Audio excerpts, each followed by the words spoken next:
Thank you so much for joining us here on Sky News. First of all, your initial reaction to this investigation into these so-called pimping websites. Thank you so much for having me on this evening. I absolutely welcome the announcement by the Independent Anti-Slavery Commissioner on this point. I think it's much needed.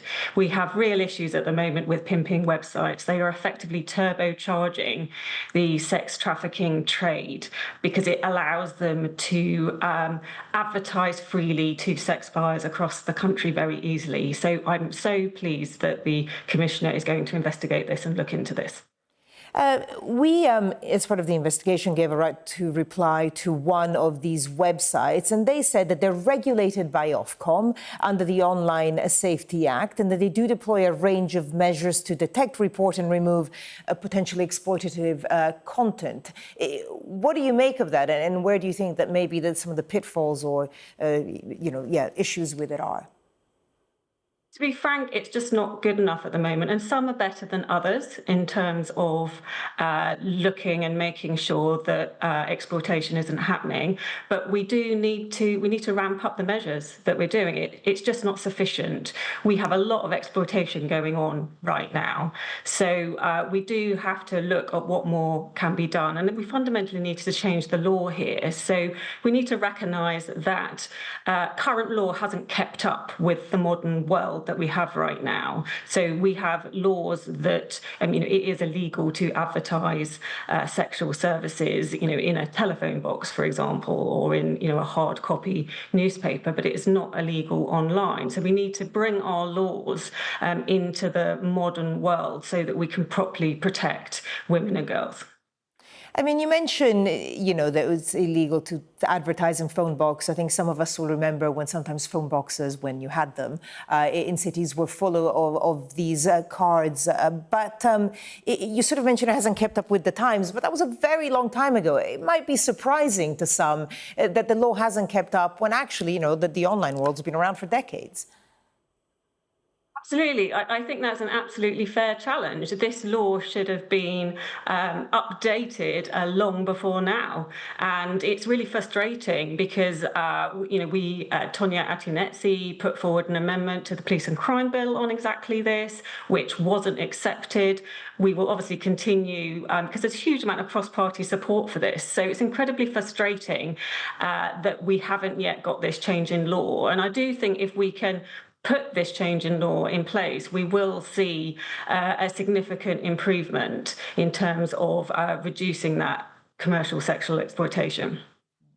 There are some women working in the sex industry that actually say that having moved it online, it does make it safer for them. It gives them more control, lets them work more independently. That may be the case for some, but what do you think the underlying issues are with that way of thinking? Well, people have a right to their view, and there will no doubt be some women that do feel that way. But the reality is there are thousands of women out there that are being forced to do this against their will. They're being trafficked into this country, they're being held in rooms, and they are being sold effectively against their will. So to my mind, it's protecting those women that is my priority. And so it absolutely has to be dealt with. We have to recognise that the harms, outweigh any potential benefits that a very small group of women may feel that they get from it. Yeah, it's more the shift that we've seen to the online world that has facilitated the sexual exploitation of women. Just tell us in practical terms how you think that's done it. How is it that perhaps vulnerable women were spotted before everything moved online that isn't happening now? The online world just gives this ability for traffickers and pimps to reach a far greater audience. So it's effectively just turbocharged and ramped up something that was already there and made it worse. And then you overlay all of the other things that we've got going on with respect to the online environment. So the increase in harmful online pornography. We've just got this environment that is not conducive to the protection of women, girls, and children more broadly. And we urgently need to look at our laws and make sure they're fit for purpose. Just on a final point then, if you mentioned that we need laws that are fit for purpose, what recommendations would you like to see become part of the government's strategy on this? I would like to see them making it a criminal offence to advertising sexual services online. That would be a real game changer if we could get that through. And I'm really, really disappointed that the government didn't accept Tonia Atinetz's amendment on this when we had the police and crime bill going through the House of Commons recently.